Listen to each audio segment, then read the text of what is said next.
Hello, guys. Little update on the stock market, Had those big falls in the stock market and everybody thought the world's coming to an end. I went to Yahoo Finance and I found this article. Just a sec. Let me turn the chart on right here and take a look. It says the bears run wild, It says that everything's crashing. The world's coming to an end, basically, on Yahoo Finance. They see this little route, and they think that this route is the big crash, and they're starting to make them a little bit nervous. I'm not really that nervous. If you watched my program this morning, I told you that the route's probably just about over, but I also said the stocks, once this route's over, it's going to settle down. And stocks, they're not going anywhere. They're not going big time up, and they're not going to go big time down either. I think they're going to go along sideways for a little while. And I'll tell you exactly how long. Watch the U.S. 10-year. This is the giveaway. This is also the giveaway that this route's over. We've seen the 10-year yields drop down.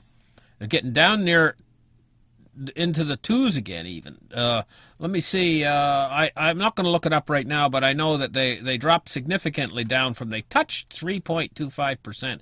They've dropped significantly down. That's taken the pressure off, and that's ended the route, as far, in my opinion. So I think the stock market's going to go along, and don't take this as financial advice. It's not what this is. But I think it's going to go along fairly level for a little while. It might even move up a little bit, but it's basically the bond market is going to start to heat up again now that this route's over. And this time, it's not going to just go up and barely touch 3.25%. This time, over the next little while, I'm not sure exactly how long, maybe weeks, maybe even a couple months, but the bond market is going to start to, yields are going to start to rise again. The bond price is going to start to fall again, the price of bonds, and yields are going to start to rise again. When yields pass 3.25%, and they start to head like 3.3, 3.4, they start to get up into that territory, then we're going to get something that's not a rout in the stock market, because we've already had these two routs, one in January, one now. The next one's not, I don't think, is going to be a rout. It's just like in baseball. Strike one, strike two, strike three, you're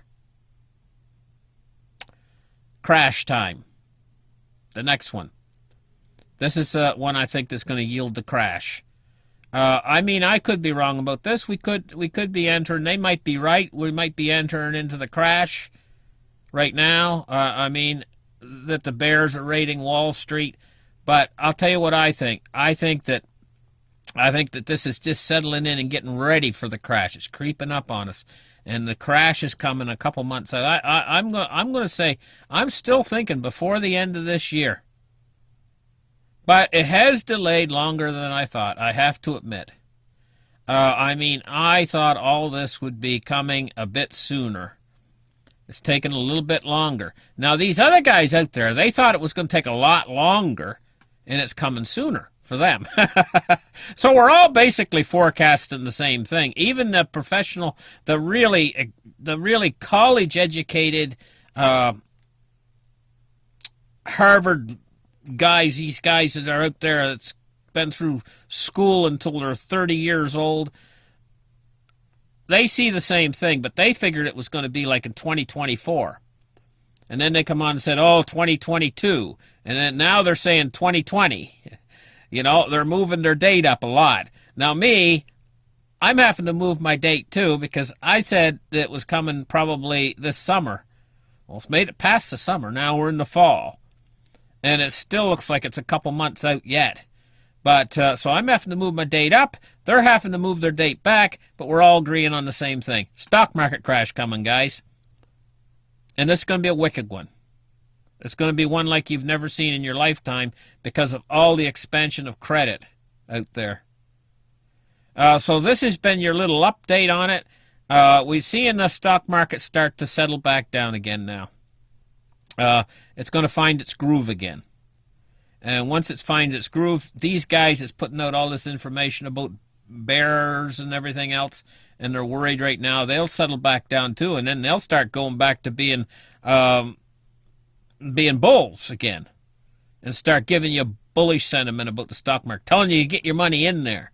As soon as it settles down, watch them all come back, and they'll be right on to invest in the stock market. It's going to 100,000. You'll hear all this kind of stuff.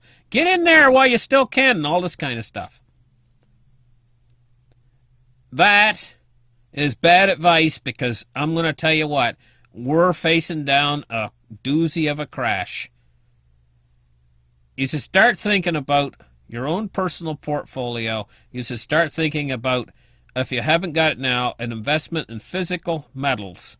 Not the paper short contract metals, not the stuff that... Start thinking about the physical metals. Start thinking about how you can store it away for yourself.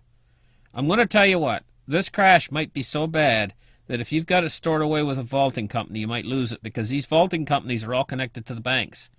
And if a bank goes down, you've got your silver or your gold in with a vaulting company, and the bank goes down, they are actually going to quite literally come out and seal that vault and say nobody can take this silver, because we've got an account. We got to do basically an accounting of all of these assets, because the bank just went down that owned the vaulting company, and so they just basically seal the warehouse off where you've got your silver or gold. And they basically come in there and they're going to sort everything out. And first thing they're going to do is bring a Brinks truck in. They're going to load it up and take it to another vault that's owned by the bankers or owned by the creditors. So they're going to transfer your physical that you're holding with the vaulting company out of that vault and into a different vault. What I'm going to say to you is, good luck getting it back. It might take you one heck of a lot. You might get it back, but it might take you one heck of a lot of effort to get it back. Proving ownership and everything else. Once they take something into receivership and they've basically seized your assets, then at that point you've got to show the burden of proof and go through the law system and all this kind of crap to get it back, even though it's your stuff. They can't do this if you're keeping it in your own possession. But I do understand that some of you guys out there have got so much that you can't keep it in your own possession. I know some of you guys are rich and you got a lot, but you still want to hold a certain percentage of your portfolio in physical precious metals. And then try to keep it in your own possession if you can, you know. And I mean, there's places on the internet here where you can go and you can look and you can find out how you can actually keep it in your own possession reasonably safely. Like there's different shows on here. I did have one a while back. You can search for it in one of my shows. I mean, I've done almost 1,400 shows, you know, at this point, and so that's one of the shows I did. It might be kind of hard to find it. Searching through 1,400 shows. Good luck with that. Anyway,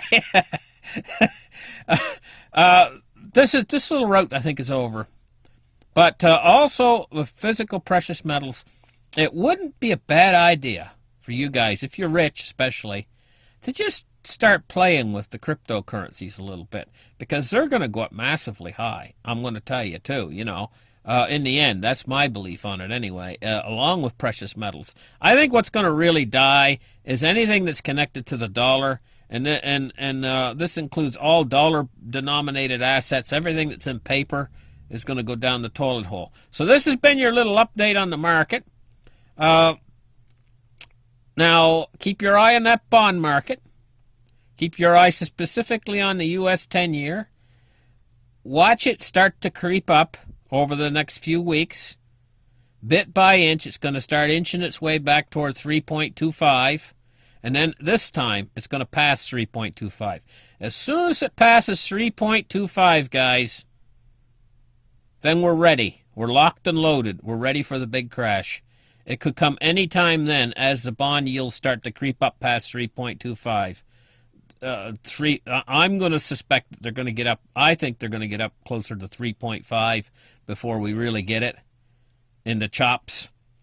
But this is going to be a really bad crash. It's going to go down. I'm predicting that the bottom of the crash is going to be somewhere around 14,000 on the stock market. Giving away all the gains we made all through this exuberance about Trump getting elected and everything else. All those gains is all going to be lost. It's going to go back down to around 14,000. And then the Fed's going to react, and all the world central banks will react at that point in time. And as soon as they react, then the stock market's going to shoot back up.